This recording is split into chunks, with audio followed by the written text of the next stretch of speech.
Good evening. Thanks very much for joining us on India Business Hour. I'm Shereen Bhan. The headlines we're tracking for you tonight.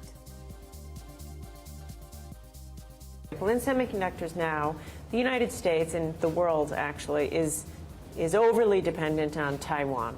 93% of the world's most advanced semiconductors are produced in Taiwan.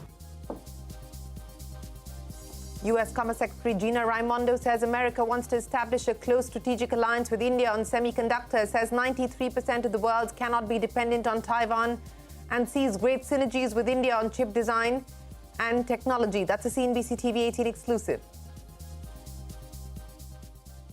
I'm hopeful by the end of this year, we could have all of the agreements as between the governments.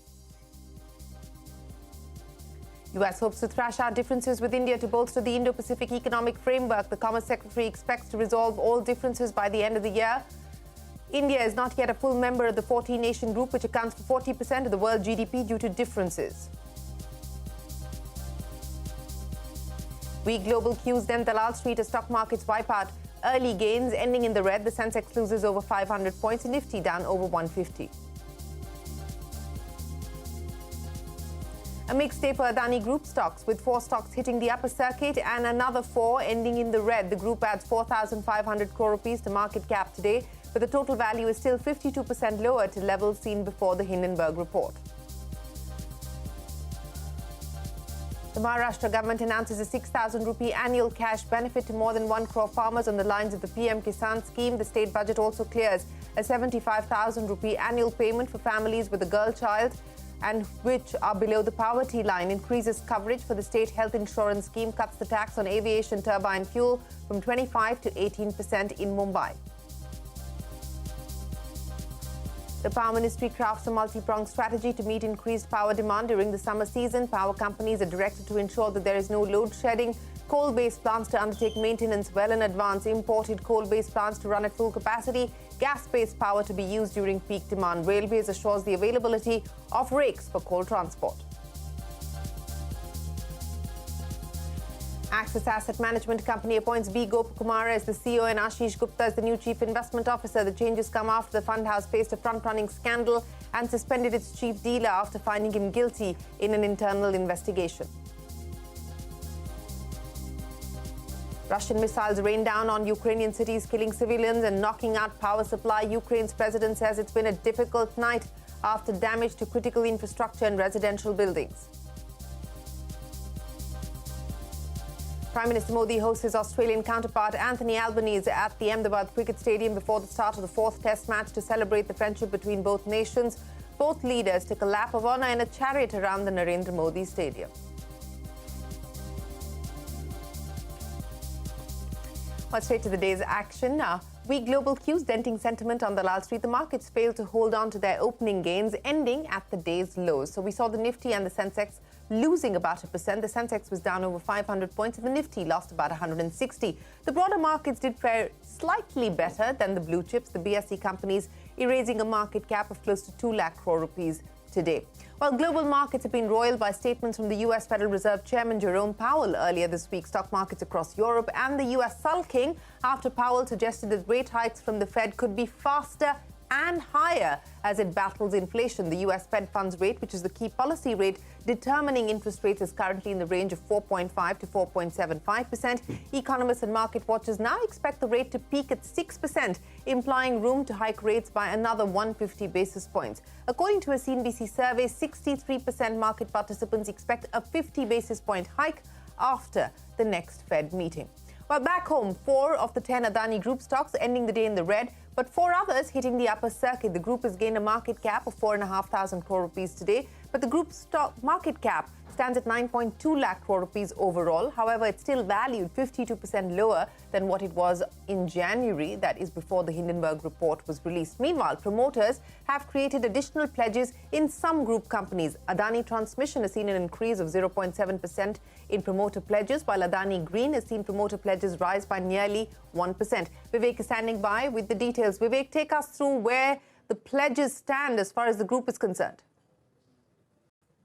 Well, an important update coming in as far as two of the Adani Group stocks are concerned. Adani Transmission as well as Adani Green were in focus. So yesterday, post-market hours, there was a notification to the exchanges where the promoter has said that they've gone ahead and created an additional pledge of around 0.76% equity. This is in favor of SBI Cap Trustee. Now, the total promoter pledge in favor of SBI Caps at this point of time stands at 1.32% in Adani Transmission. Coming to Adani Green, the total promoter pledge in favor of SBI Caps is 2%, indicating that there has been an additional 1% pledge that has been created in favor of the trustee SBI Caps. So, now remember, February 8, 2023, the Adani Group had actually pledged additional shares in favor of the SBI Cap trustee. And remember, 1.6 crore shares was the total amount of shares that was actually pledged with the SBI Caps. Now, when you're talking about what exactly is the meaning of this, SBI chairman in interaction to CNBC-TV18 had mentioned quite clearly that the Adani's promoters' additional share pledge was basically to top up collateral for existing loans, and the additional shares were not for a new loan or new pledges of the shares. In fact, on February 13th, there was a slight release in terms of pledges. There was almost 0.1% equity that was released in Adani Green. Now, despite that, the overall group continues to remain in focus, especially when it comes to promoter pledging activity and share-back financing.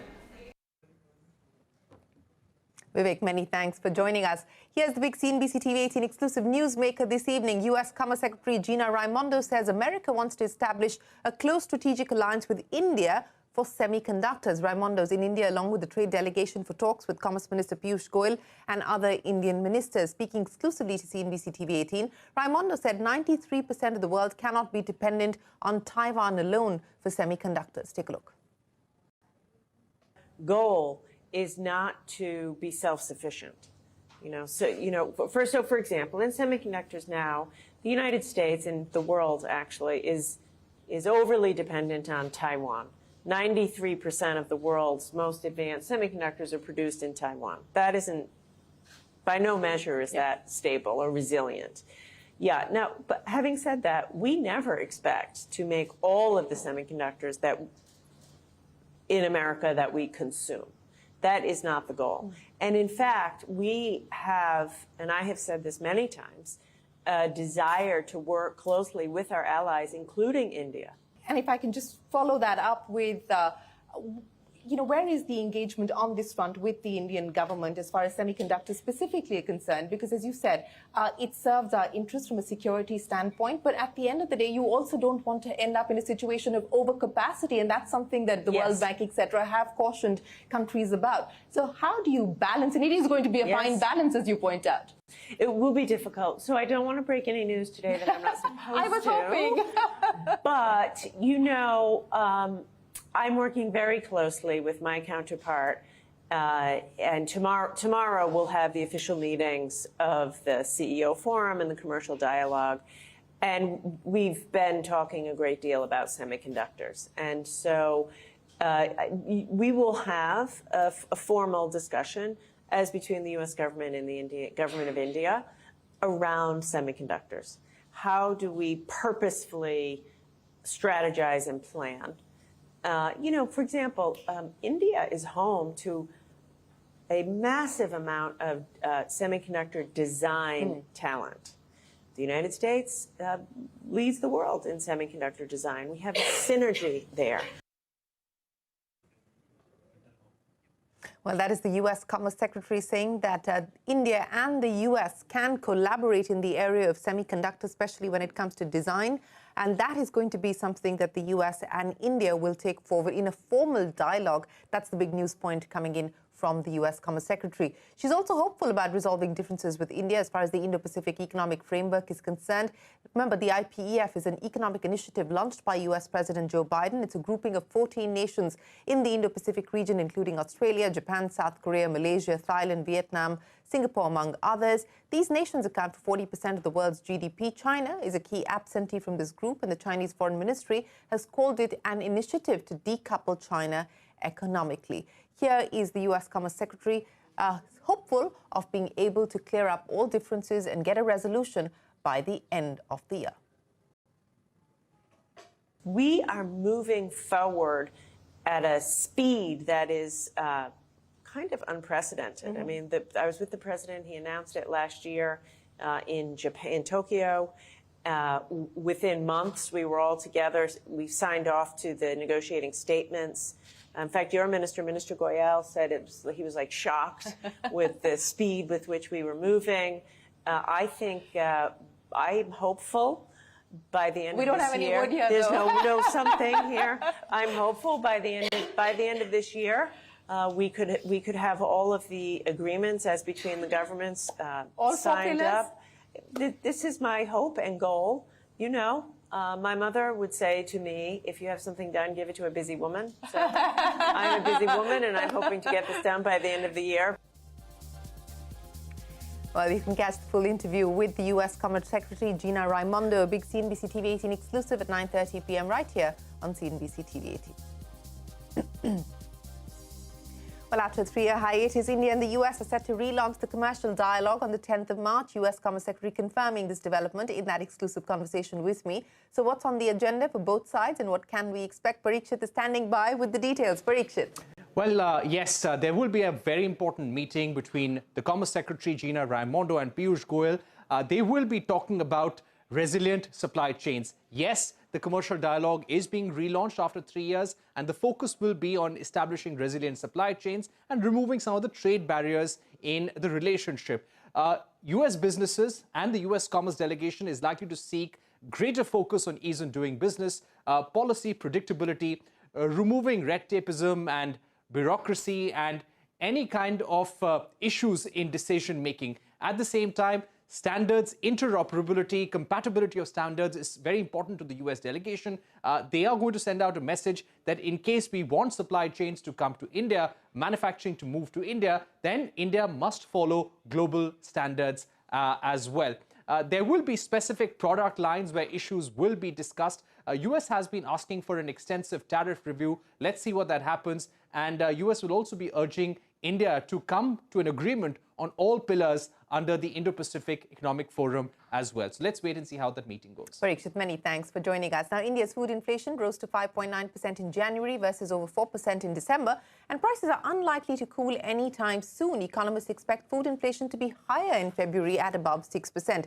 Ajay Jhakur, chairman of the Bharat Krishak Samaj, believes the real danger is from higher milk prices caused by poor fodder stock. Meanwhile, Ramesh Chand says the wheat crop is not hurt yet by the heat wave, so cereal inflation may see some easing.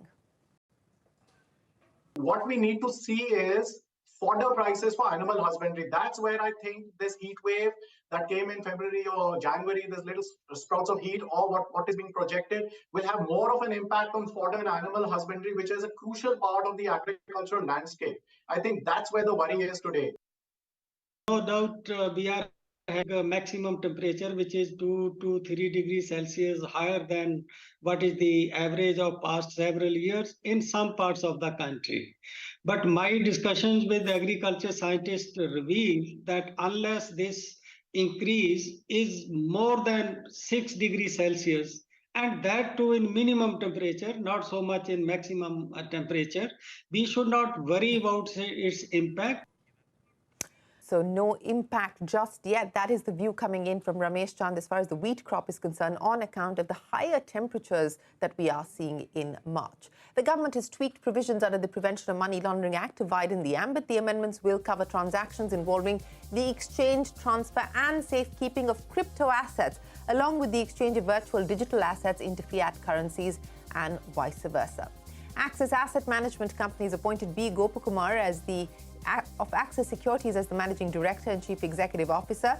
And as we reported, Ashish Gupta of Credit Suisse has been appointed as the new Chief Investment Officer. The changes come after the fund house faced a front-running scandal and suspended its chief dealer Viresh Joshi after finding him guilty in an internal investigation.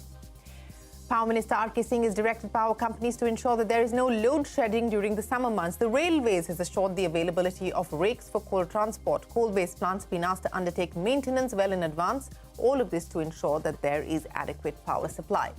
Max Healthcare rose 3% after the company announced that it will incur a capital expenditure of 4,500 crore rupees over the next 4 years. Chairman and MD Abhay Soy says that Max Healthcare will add 2,800 beds over the next 4 years. He added that the capex plan would be funded via internal accruals. We are going to be incurring a capital expenditure of close to 4,500 crores over the next 4 years. We have a base of 3,400 beds. And just to clarify, we are adding another 2,800 beds in the next 4 years. We are funding this entirely through internal accruals. Even at present, we are a debt-free balance sheet, and we continue to add about 250 to 300 crores of free cash flows to our bank balance every quarter, in fact.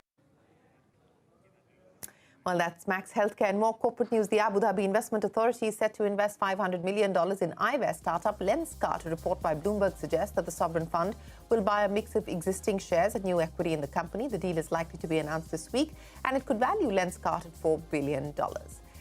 Radisys Corp, an arm of Jio, is also set to acquire US-based telecom solutions provider Mimosa Networks for $60 million in a debt and cash-free basis. Jio's management says the acquisition will accelerate innovation to manufacture telecom network products. And beverage brand Camper, which has a heritage of over 50 years, will soon be available at a store near you. Reliance has announced the relaunch of the brand, starting with Andhra Pradesh and Telangana. The Camper portfolio would initially include Camper Cola, Camper Lemon, and Camper Orange in the sparkling beverage category. Shilpa Ranipeta gives us a lowdown on the iconic soft drink and its new avatar.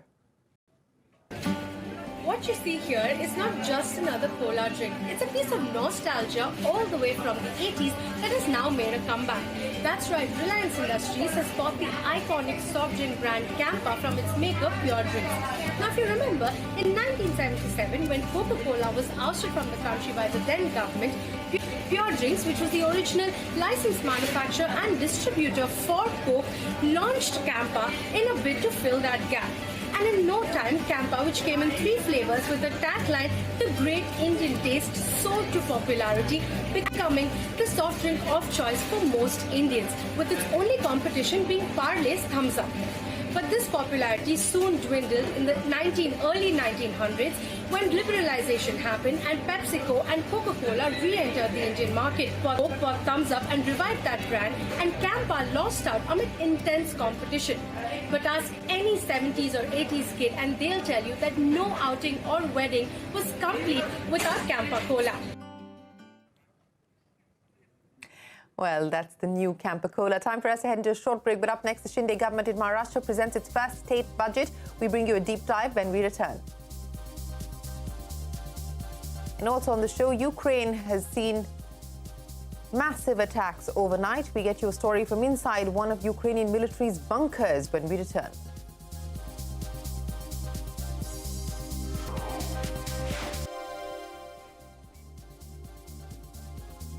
You're with India Business Hour. Eknath Shinde-led government in Maharashtra tabling its first state budget. Deputy Chief Minister Devendra Fadnavis, who also holds the finance portfolio, announced a reduction in tax on ATF from the current 25% to 18% in Mumbai, Pune and Raigad. The government also claimed that farmers in the state will be able to avail crop insurance at just ₹1. My colleague Vinaya Deshpande joins us with the deep dive into the budget.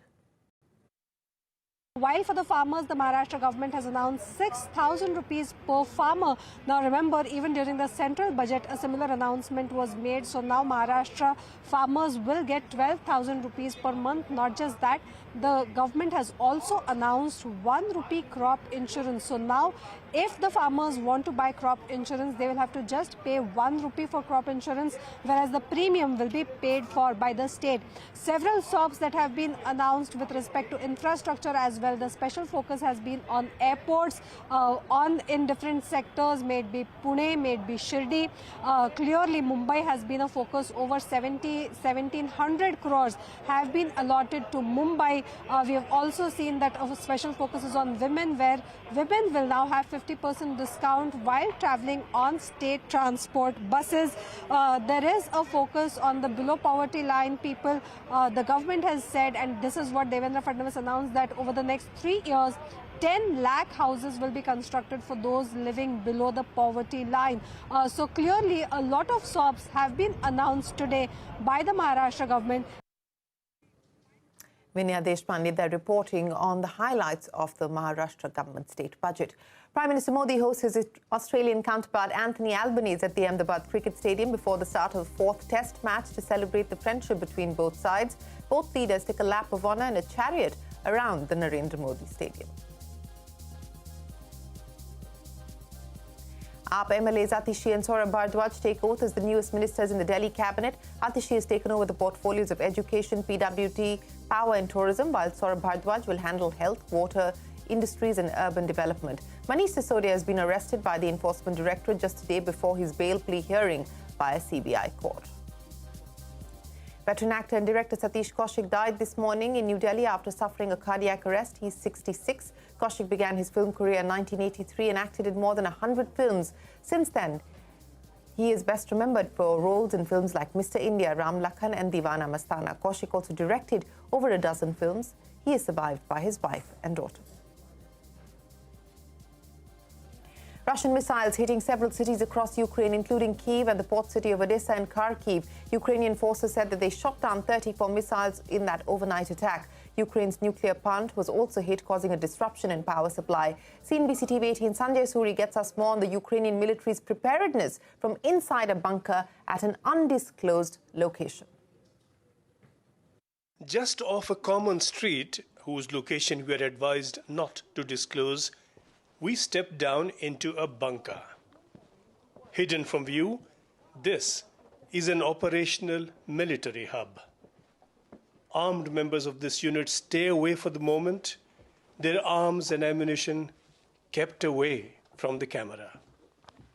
What you can see is stocks of food and water to keep this unit supplied for quite a long time. This is the bunker of a very special paramilitary unit of the Ukrainian army that has been working with regular troops to provide them information, and that information has been critical. It was this unit that contributed with information that halted the Russian advance to Kyiv at the start of the invasion last year. The commander, who has been with this unit since the start of the Donbas war in 2014, tells us something of what this unit has been doing. When the Russians advanced a year ago, members of our unit worked with the military, who blew up bridges that stopped the Russian advance to Kyiv.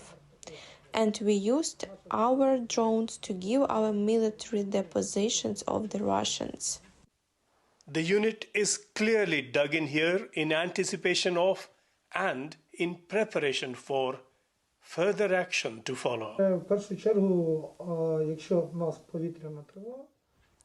This is where we can sit out under prolonged bombing and where we can remain prepared and ready to deal with the enemy whenever that need arises. This place can hold food for 30 to 50 people for up to a year. Everything here is being prepared and geared for a possible new invasion, and people are ready in ways that are seen but mostly unseen to stop any new Russian invasion from proceeding very far at all. Well, that is Sanjay Suri inside Ukraine, inside a bunker that is being used by the Ukrainian military forces. With that, it is time for us to wrap up this edition of India Business Hour. Thanks very much for watching. Stay tuned. The news continues here on CNBC-TV18.